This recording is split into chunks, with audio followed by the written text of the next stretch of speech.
In Fall River, Massachusetts, there's a house where time hasn't moved since the morning of August 4, 1892. A place where a father and stepmother met their end under the cold swing of a hatchet, and where, over 130 years later, visitors still hear footsteps pacing above them when no one is there. Some swear they've seen Lizzie herself, peering from the upstairs window, her eyes fixed on the street, as if still waiting for the police to arrive. Tonight, we step inside the walls of the Lizzie Borden House, where the crime of the century still refuses to rest in peace. The Borden House sat on 2nd Street, a respectable two-story structure painted a soft, pale green. Inside, it smelled faintly of coal from the stove, and the air in the narrow hallways felt heavy. Andrew Borden, a wealthy but frugal man, shared the home with his wife, Abby, and his 2 adult daughters, Emma and Lizzie. The home had no electricity, no running water upstairs, and no sense of warmth, even before the murders. Neighbors recalled the family was reserved, their lives quiet,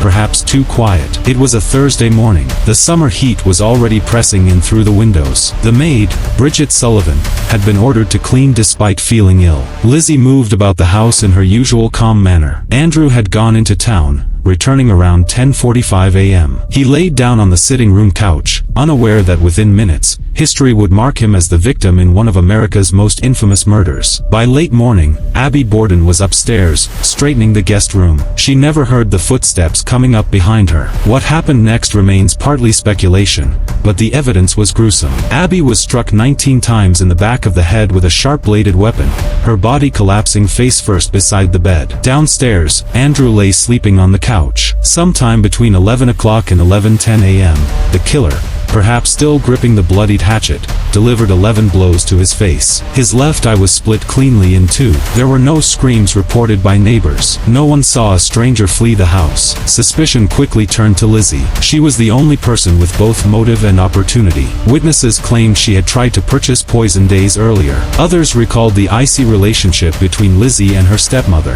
The trial became a national spectacle in 1893. In the end, Lizzie was acquitted, walking free, but the public was divided. Many believed she had gotten away with murder. She lived in Fall River for decades after, largely shunned by neighbors. After Lizzie's death in 1927, the house changed hands several times. It's now a bed and breakfast where brave guests can spend the night in the very rooms where the murders took place. Visitors report strange happenings. Heavy footsteps upstairs when the floor is empty. Soft female laughter in the guest room where Abby was killed. Cold spots in the sitting room, right beside the couch where Andrew died. Some have captured EVPs, ghostly voices whispering, "Help me," or simply repeating, "Lizzie," over and over. The most chilling accounts? Guests waking to see a pale-faced woman standing at the foot of their bed, her eyes cold, her dress soaked in what looks like shadow. Some believe Lizzie's ghost still lingers, replaying the day over and over. Others think the house holds the spirits of Andrew and Abby, still searching for justice. Paranormal investigators claim the energy inside is so dense that batteries drain instantly,